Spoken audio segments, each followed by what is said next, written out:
Bismillahirrahmanirrahim. Assalamualaikum warahmatullahi wabarakatuh.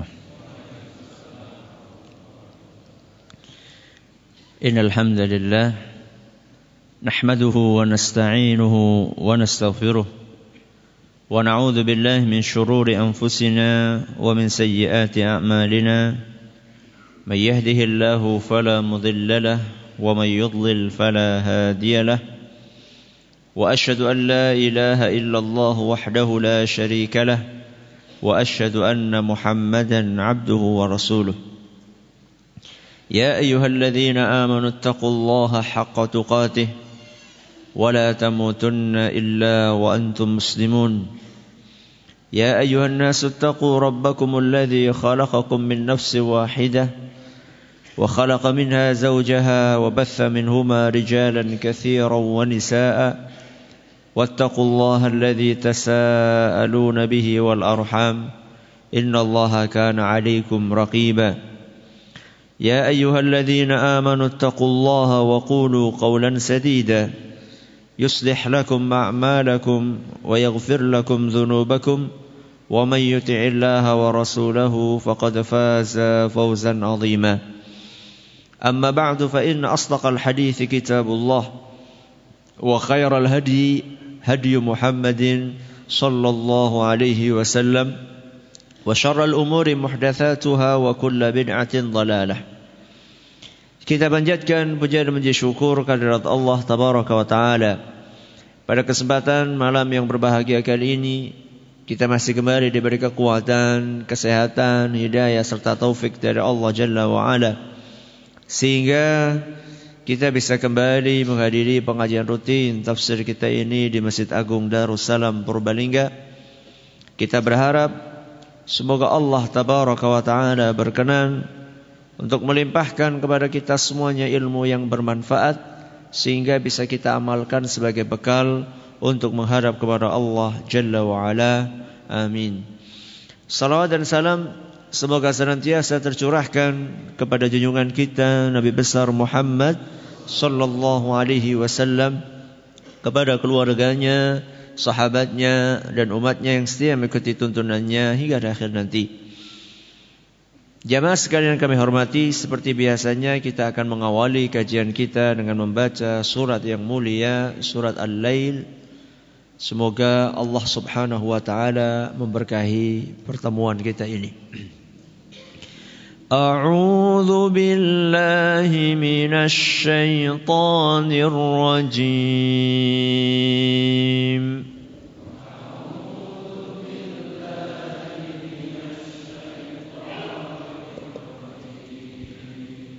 بسم الله الرحمن الرحيم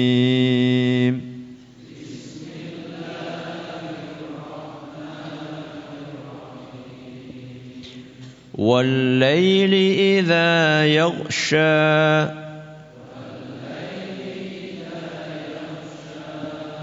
والنهار إذا تجلى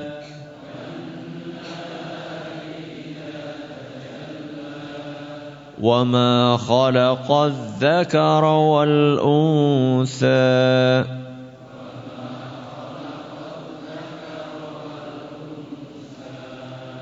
إن سعيكم لشتى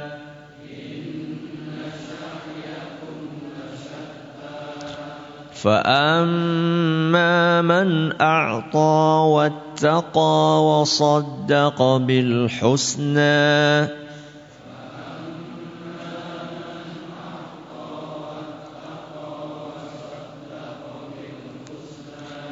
فسنيسره لليسرى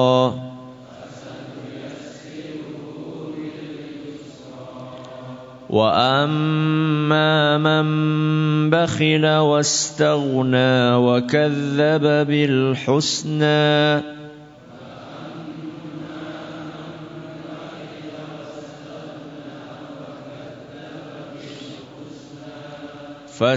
فسنيسره للعسرى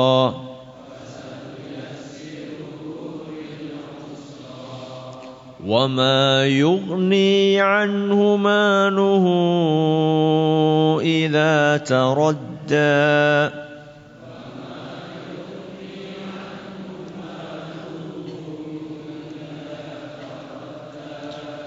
إن علينا للهدى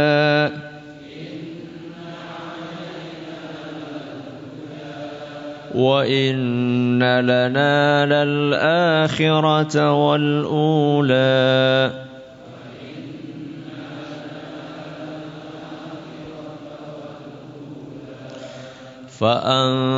فأنذرتكم نارا تلظى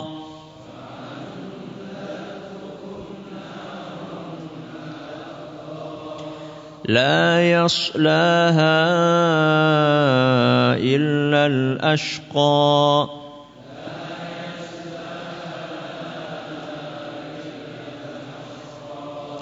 الذي كذب وتولى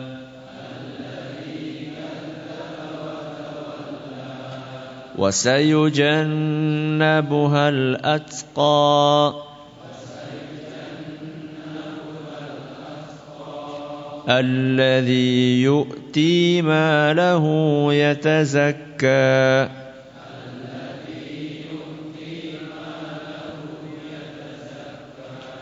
وما لأحد عنده من نعمة تجزى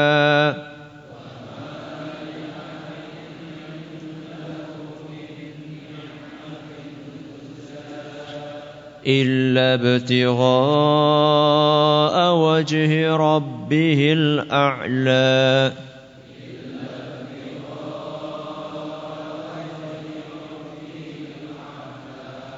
ولسوف يرضى. Para hadirin dan hadirat sekalian yang kami hormati, dan juga segenap pendengar Radio Roja di Jakarta, di Bandung, di Lampung, di Berau, dimanapun Anda berada, Radio Bas FM di Solo Tigo dan sekitarnya, radio kita di Cirebon dan sekitarnya, Radio Al-Hikmah di Banyuwangi dan sekitarnya, juga para pemirsa Roja TV dan Yufid TV yang semoga senantiasa dirahmati oleh Allah Azza wa Jalla. Pendengar Radio Insani enggak disapa karena sedang off. Jadi hari ini kita masang tower baru yang insya Allah lebih tinggi dan wattnya lebih gede, dalam rangka untuk servis buat para pendengar supaya lebih jernih insya Allah siarannya dan lebih luas jangkauannya. Sementara ini baru sampai Wonosobo daerah timur, baru sampai Kebumen daerah selatan. Kita pengennya ya mudah-mudahan bisa lebih dari itu dan lebih jernih insya Allah. Makanya hari ini kita masang tower baru yang lebih tinggi, sehingga yang tower lama untuk sementara dimatikan. Mudah-mudahan dalam beberapa hari kemudian kita bisa siaran lagi.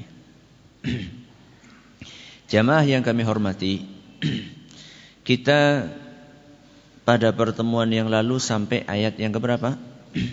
Ayat yang ke-9. Dan ayat yang ke-9 adalah isinya menceritakan tentang sifat yang ketiga yang dimiliki oleh golongan yang kedua yang disebutkan di dalam surat Al-Lail. 3 sifat jelek mereka adalah wa ammamam bakhila wastaghna wa kadzdzaba bil husna. Yang pertama bakhil alias pelit. Yang kedua merasa tidak butuh kepada Allah. Kemudian yang ketiga tidak percaya dengan al-husna. Dan kemarin kita sudah sampaikan beberapa penafsiran dari al-husna. Hari ini kita akan memasuki ayat yang ke-10, yaitu firman Allah Subhanahu wa taala, fasanuyassiruhu lil usra. kami akan mudahkan mereka untuk jalan kesengsaraan. Kami akan mudahkan untuk mereka. Mereka di sini maksudnya siapa? Golongan yang kedua. Kami akan lancarkan untuk golongan yang kedua ini menuju jalan kesengsaraan. Subhanallah. Ketika kita bicara lancar itu kan lancar jalan kebaikan. Ini malah lancar kepada jalan kesengsaraan. Dan inilah hukuman yang Allah sediakan buat golongan yang kedua. Bahwa golongan yang kedua ini mereka akan dipermudah oleh Allah Subhanahu wa ta'ala jalannya menuju kepada kesulitan, menuju kepada kesusahan, menuju kepada kesengsaraan.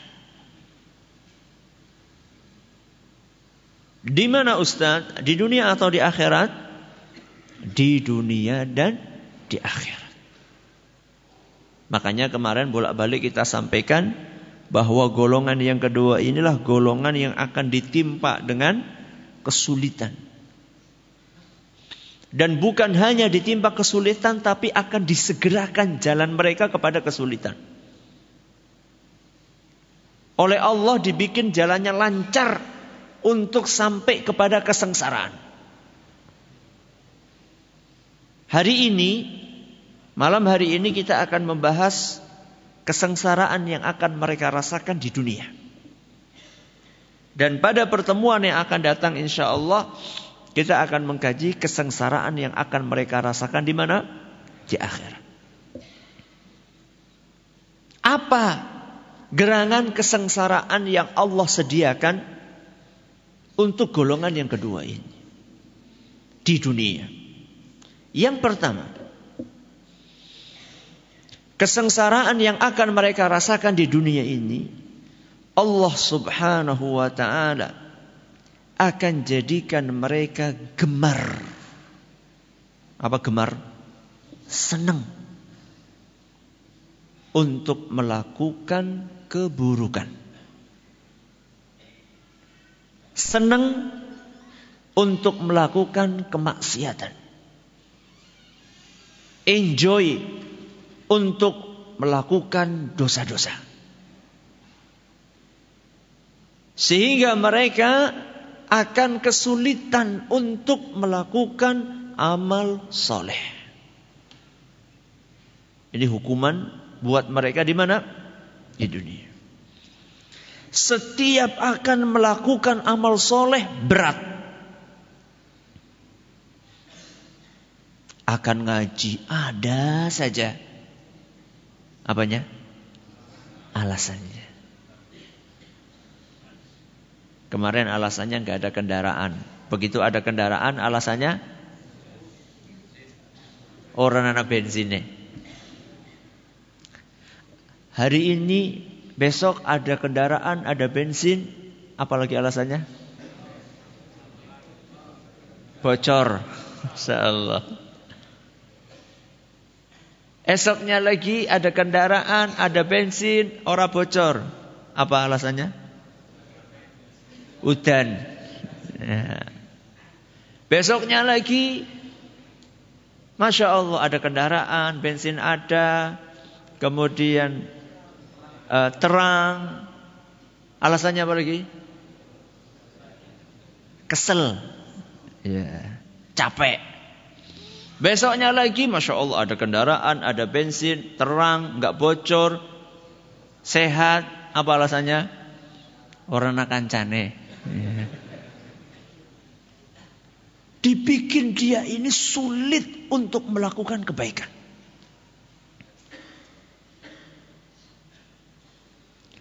Dan Allah bikin dia sulit itu karena mereka yang memicu. Jadi Allah Subhanahu wa ta'ala membuat mereka kesulitan untuk melakukan kebaikan. Bukan ujuk-ujuk Allah menimpakan kesulitan, enggak.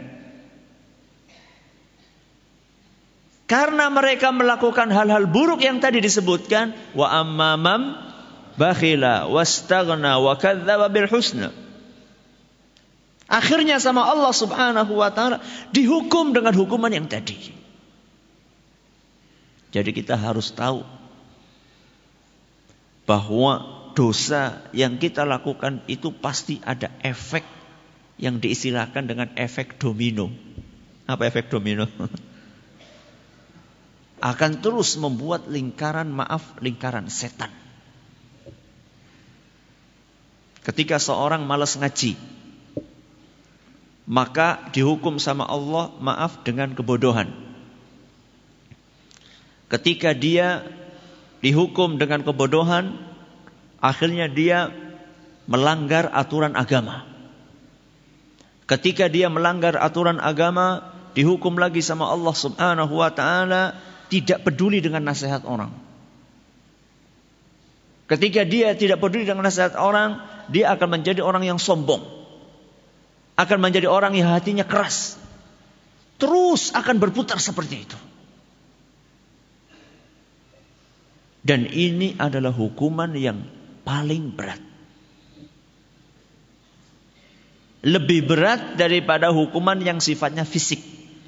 Ini yang pernah saya sampaikan dalam sebuah khutbah Jumat di Masjid Agung ini dengan judul hukuman terberat. Ya. Sebagian orang mengira alhamdulillah fisik saya sehat walafiat, rezeki lancar. Berarti saya enggak dihukum sama Allah. Sadarkah Anda bahwa hukuman yang kaitannya dengan hati, malas ibadah, sulit melakukan kebaikan, itu adalah hukuman yang terberat yang Allah timpakan kepada hambanya. Ketika kita merasa berat untuk berinfak, ketika kita malas untuk pergi sholat berjamaah di masjid, ketika kita sulit untuk tersenyum dengan saudara kita sesama muslim, ketika kita malas untuk mendidik anak dan istri kita, ketika kita merasa beban berat ketika harus berkunjung kepada orang tua yang melahirkan dan mendidik kita, itu semua bisa jadi adalah hukuman dari Allah Azza wa Jal atas dosa-dosa yang kita lakukan.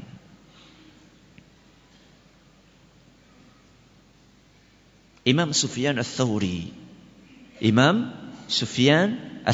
rahimahullah, beliau pernah menceritakan bagaimana efek dari dosa yang dilakukan oleh seorang hamba. Dan ini pernah saya sampaikan pada beberapa pertemuan kajian tafsir yang lalu. Beliau mengatakan, hurimtu qiyamal laili 5 ashhurin bidzambin adznabtuhu.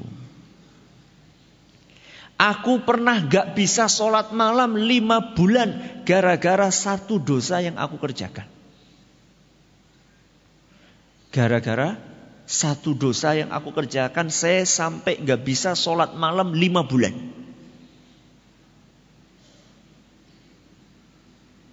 Qila wa ma dzaka dzamb. Maka ada yang bertanya kepada beliau, siapa tadi? Imam Sufyan Ats-Tsauri. Maka ada yang bertanya kepada beliau, wa ma dzaka dzamb. Dosa apakah yang kamu kerjakan wahai Imam? Qala ra'aitu rajulan yabki faqultu fi nafsi hadza mura'in. Suatu hari aku pernah melihat orang beribadah nangis. Salat nangis, baca Al-Quran nangis, kelihatan khusyuk sekali. Kemudian di dalam hatiku timbul perasaan suudzon. Dan aku berkata, ini orang lagi pamer. Dosa apa? Suudzon.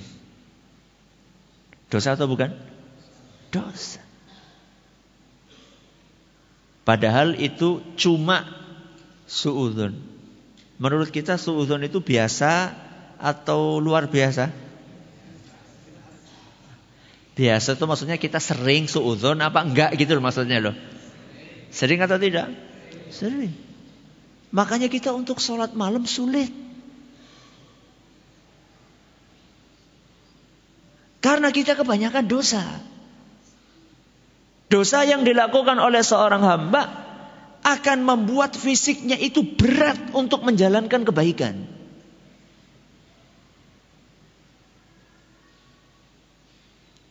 Membuat tubuhnya itu terasa letih untuk beramal soleh. Kalau disuruh daki gunung kuat. Padahal berapa kilo?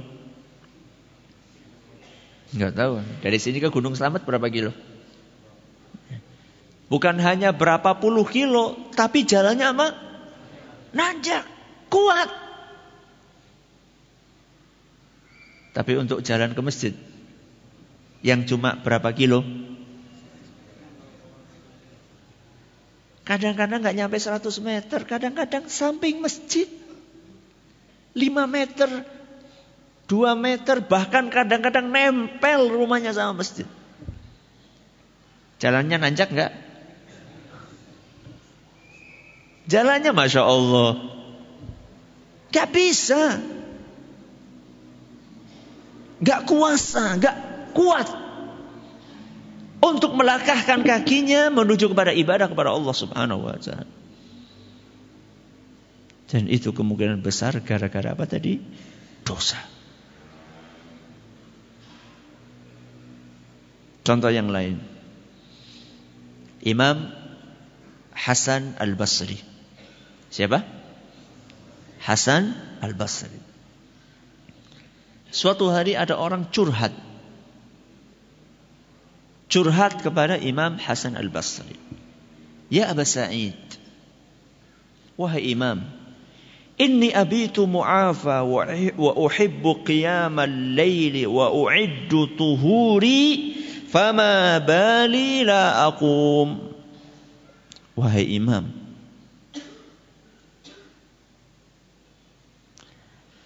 aku sehat walafiat malam tadi, enggak sakit.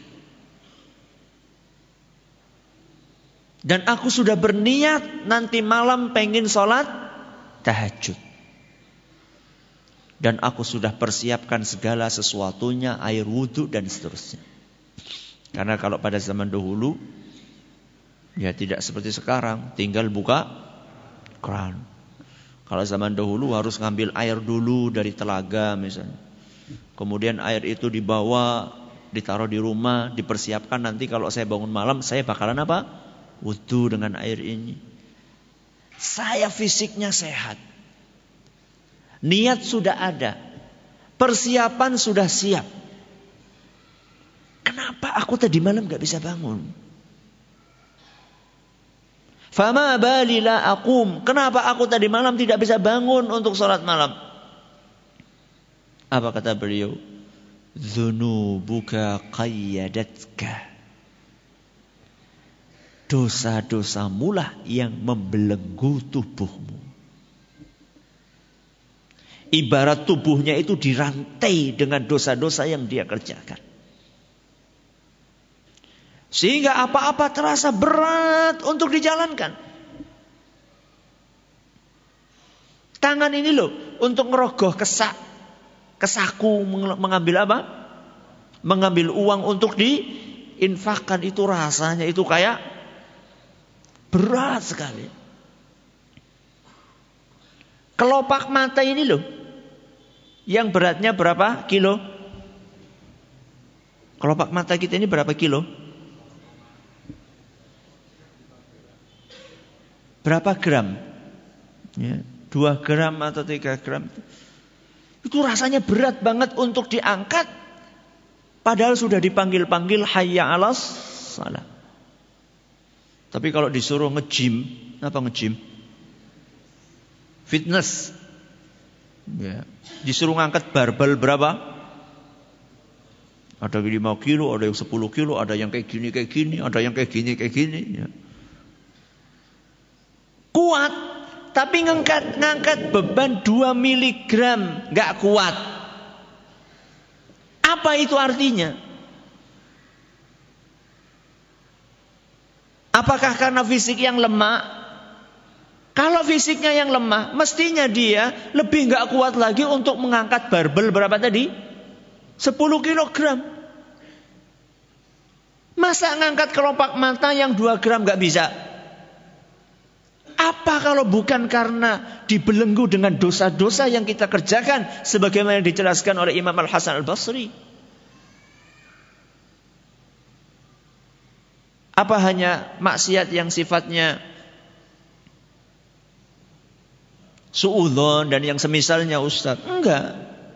Termasuk makanan. Termasuk makanan yang masuk ke dalam perut kita. Sebagaimana dijelaskan oleh sebagian ulama salaf, kam min aklatin mana'at qiyamal lail wa innal 'abda la ya'kulul aklata aw yaf'alu fa'latan fayuhramu biha qiyamus sanah. Betapa sering seorang hamba gara-gara satu suap makanan yang haram, dia gak bisa sholat tahajud 1 tahun. 1 suap. Bagaimana yang penghasilannya semuanya haram? Bagaimana yang pekerjaannya pekerjaan yang haram? Ini tadi bicara aklah 1 suap. 1 suap berarti kan aslinya biasanya makanannya apa? Seringnya makanannya halal. Cuman suatu saat dia makan makanan yang haram 1 suap. Itu saja bisa membuat orang gak bisa tahajud 1 tahun. Bagaimana dengan orang yang memang gajinya dari pekerjaan yang haram? Jenis pekerjaannya sudah haram. Kan ada haram itu kan ada yang pekerjaannya aslinya halal, tapi dikotori dengan hal yang haram. Contohnya apa? Contohnya apa? Ya mungkin guru. Guru itu halal apa haram? Halal. Tapi sok telat golek mulang. Baline kasih. Itu kan pekerjaan aslinya halal, tapi dikotori dengan hal yang haram. Ada juga pekerjaan sing asline wis haram. Lebih parah yang mana? Yang pertama apa yang kedua? Yang kedua lebih parah. Berarti yang pertama gak apa-apa? Ya gak boleh. Sama-sama gak boleh. Ya. Makanan. Ada lagi Ustaz? Pandangan mata. Kenapa? Pandangan mata.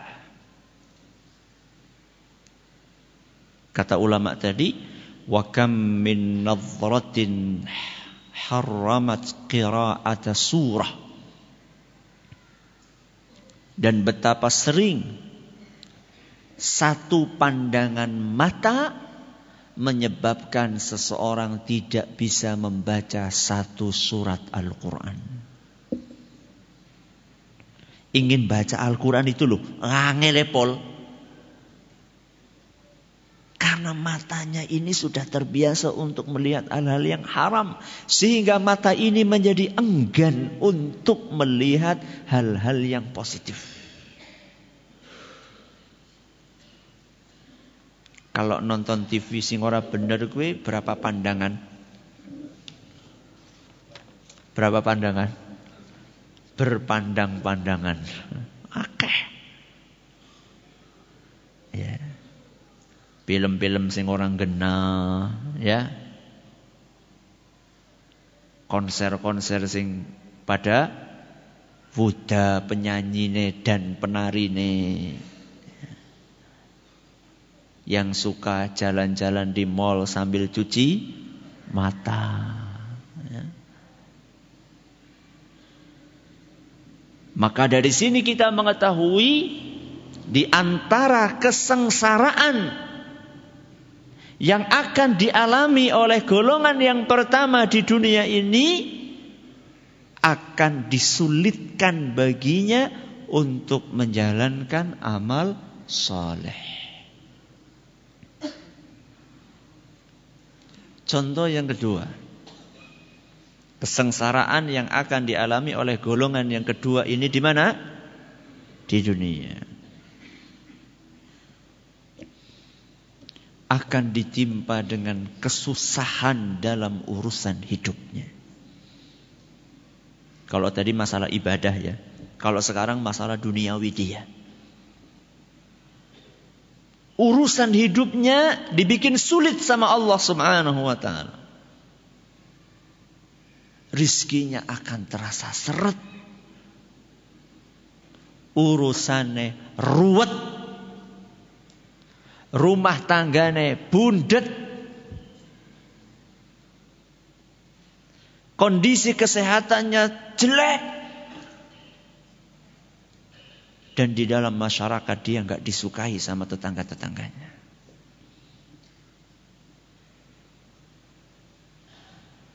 Kenapa mereka bisa demikian? Karena mereka melupakan Allah, maka Allah pun melupakan mereka. Ini Allah sebutkan dalam Al-Quran surat At-Taubah ayat 67. Surat apa? At-Taubah ayat 67. Allah Azza wa Jalla berfirman, nasullaha fanasiyahum. Mereka lupa kepada Allah, maka Allah pun lupa kepada mereka. Berarti Allah melupakan mereka ujuk-ujuk atau ada pemicunya? Ada pemicunya. Pemicunya karena mereka lupa sama Allah, kon salat ora gelem. Disuruh sholat gak mau, disuruh pakai jilbab gak mau, disuruh ngaji gak mau, disuruh membayar zakat apalagi. Nasullaha, mereka melupakan Allah, fanasiyahum, maka Allah gantian melupakan mereka. Urusannya tidak diperhatikan sama Allah Subhanahu wa ta'ala.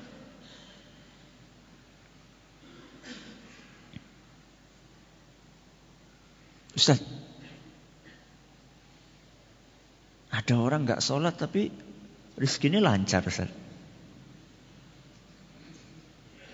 Bahkan bukan hanya gak sholat, Ustaz. Orang kafir, Ustaz. Fisiknya fit, Ustaz, sehat. Malah jadi bina raga. Lah dewek bina rangka, Ustaz.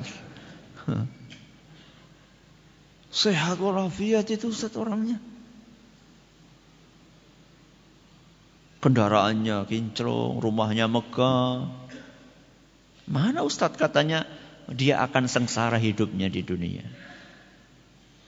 Anda harus tahu itu bisikan dari setan.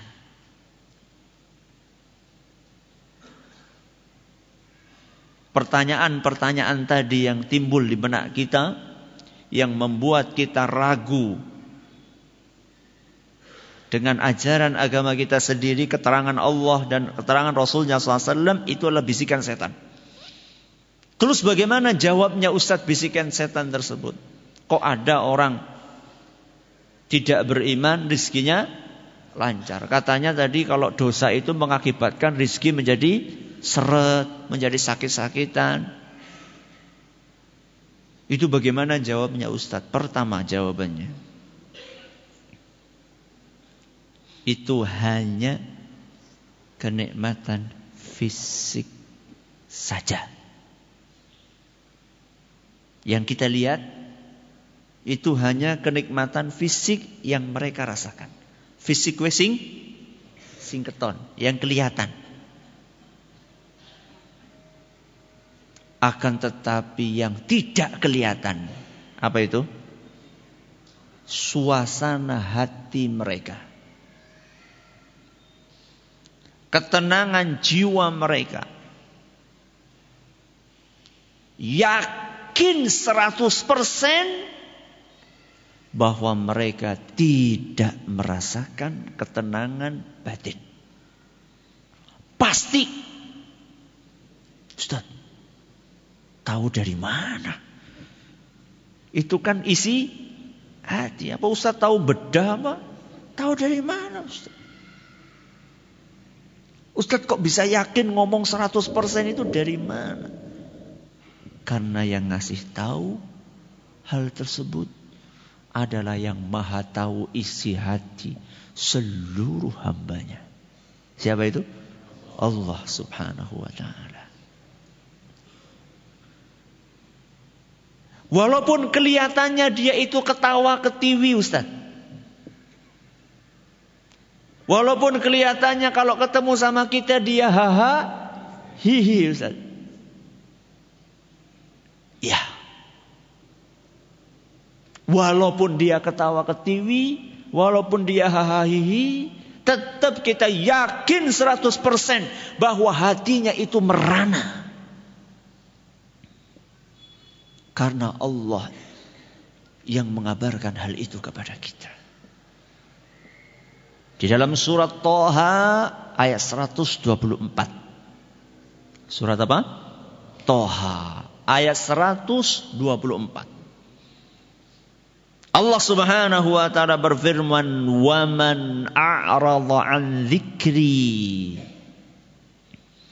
Barang siapa yang berpaling dari zikir kepadaku, barang siapa yang enggan untuk beribadah kepadaku, فَإِنَّ لَهُ مَعِيشَةً ضَنْكَةً. Maka pasti dia akan menjalani kehidupan yang sempit. Apanya yang sempit? Kehidupan hatinya akan terasa sempit.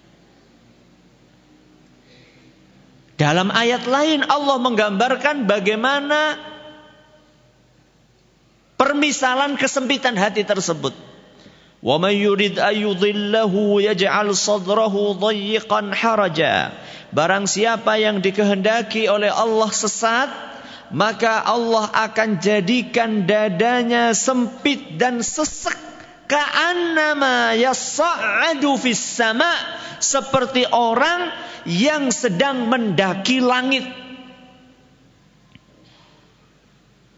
Untuk mendaki Gunung Slamet. Mendaki apa? Langit. Semakin ke atas akan semakin kehabisan oksigen. Akan semakin sesek dan semakin sesek. Semakin dia jauh dari Allah subhanahu wa ta'ala, maka hatinya akan semakin sesek. Semakin dia mendekat kepada Allah, hatinya akan semakin lapang. Ini dalam surat Al-An'am ayat 125. Surat Al-An'am ayat 125. Makanya jangan kaget. Jangan kaget.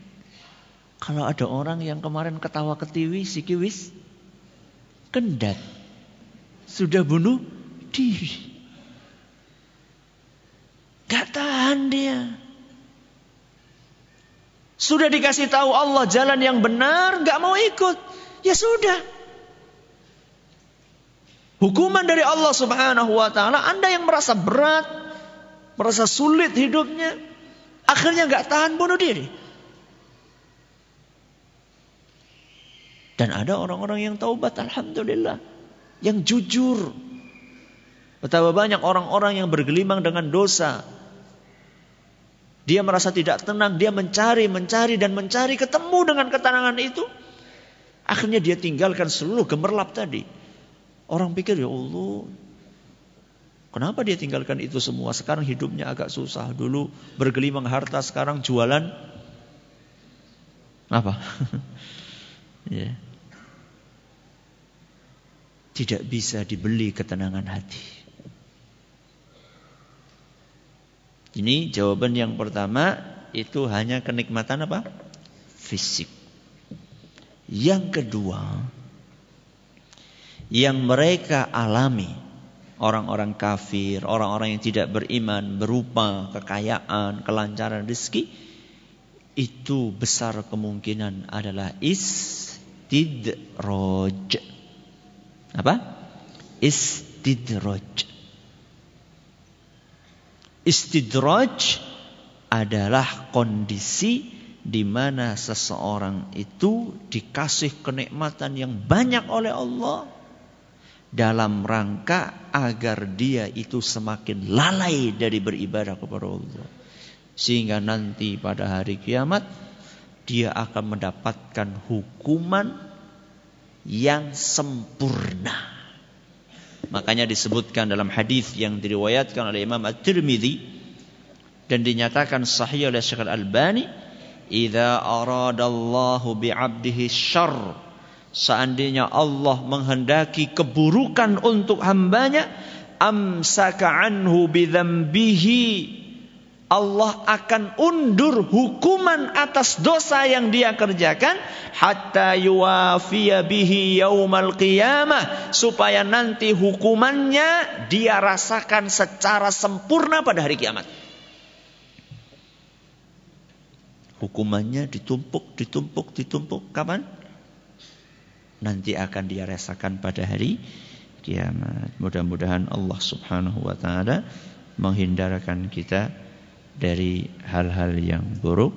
Sebagaimana yang tadi disampaikan, pengajiannya kembali ke hari Ahad, ya, pengajian umum Tabligh Akbar yang kemarin dirubah jadi malam Ahad, dirubah lagi jadi hari Ahad, insyaallah jam 9 pagi di Masjid Agung Darussalam Purbalingga. Ada juga pengajian yang lain di Masjid 17, ya. Besok hari yang sama juga, jam 9 juga. Silahkan mau hadir di sini, hadir di sana. Yang penting ora kok nganangene ora gitu. Ora keton nang kene nang ndi nang kanan. Ora nang kanan ora keton nang ndi. Jebule nonton ebek. Ya. Biasa saja. Jadi pengajian di sini di sana biasa saja. Ya. Jadi kita mau bikin 10 pengajian, 100 pengajian, insya Allah kaum muslimin banyak. Cuman masalahnya mau hadir apa enggak gitu. Ya, jadi enggak ada masalah. Ya, bukan masalah. Ya, di sini hadir, di sana hadir, enggak ada masalah. Ya, mudah-mudahan kita bisa saling ta'awanu 'alal birri wat taqwa, saling tolong menolong dalam kebajikan. Wallahu a'lam bishawab. Semoga bermanfaat buat kita semuanya. Terima kasih atas perhatiannya. Meminta segala kurangnya kita tutup dengan membaca subhanakallahumma wa bihamdika asyhadu an la ilaha illa anta astaghfiruka wa atubu ilaik. Assalamualaikum warahmatullahi wabarakatuh.